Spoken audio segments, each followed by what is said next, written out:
tuyết đổ.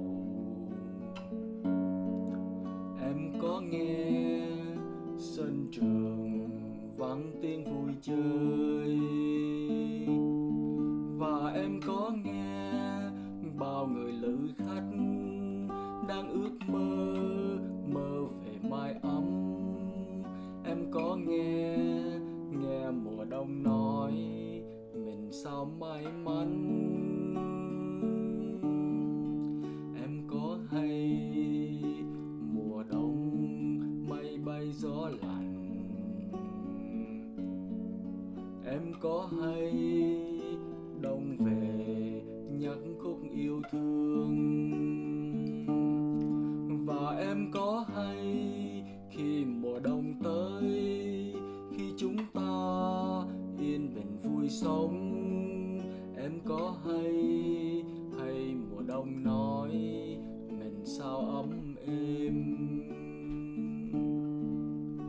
Hãy nhớ người neo đơn ngồi quanh co nơi giá bút, buồn rơi muôn lệ sầu, cầu xin cho an bình.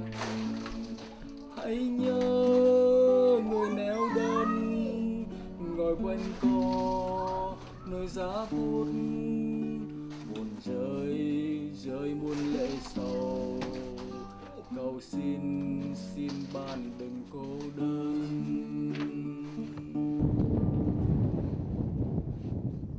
Hãy nhớ người neo đơn ngồi quanh co nơi giá bút, buồn rơi muôn lệ sầu, cầu xin cho an bình.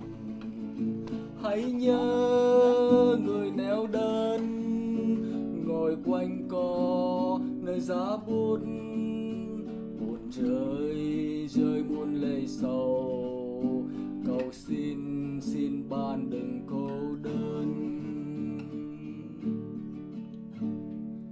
Em có nghe mùa đông mưa rơi tuyết đổ. Em có nghe sân trường vắng tiếng vui chơi, và em có nghe bao người lữ khách đang ước mơ về mái ấm. Em có nghe mùa đông nói mình sao may mắn. Em có hay mùa đông mây bay gió lạnh. Em có hay đông về nhắc khúc yêu thương.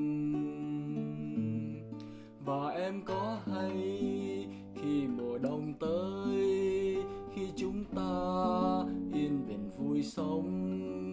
Em có hay mùa đông nói mình sao ấm êm. Hãy nhớ người neo đơn ngồi quanh co nơi bút giá, buồn rơi muôn lệ sầu, cầu xin cho an bình. Hãy nhớ người neo đơn ngồi quanh co nơi bút giá, buồn rơi muôn lệ sầu, cầu xin ban